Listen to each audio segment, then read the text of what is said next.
ఒక కస్టమర్ ఈ ఫ్రాక్‌ని తీసుకొచ్చి నీ లెంత్ వరకు కట్ చేసి స్లీవ్స్ అయితే అటాచ్ చేయమన్నారు.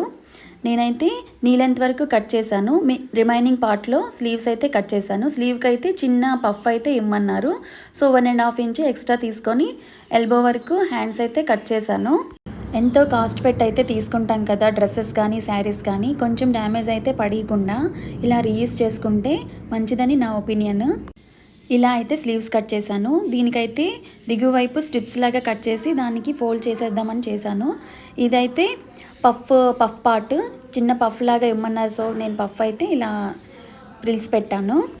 స్లీవ్ అయితే ఇలా వచ్చింది. దీన్నైతే ఫ్రాక్ బాడీ పార్ట్లోని షోల్డర్ వైపు మిడిల్లో జాయిన్ చేసుకోవాలి. మనం నార్మల్గా ఎలా జాయిన్ చేసుకుంటామో స్లీవ్ని అలానే జాయిన్ చేసుకోవాలి. ఇలా అయితే వచ్చింది.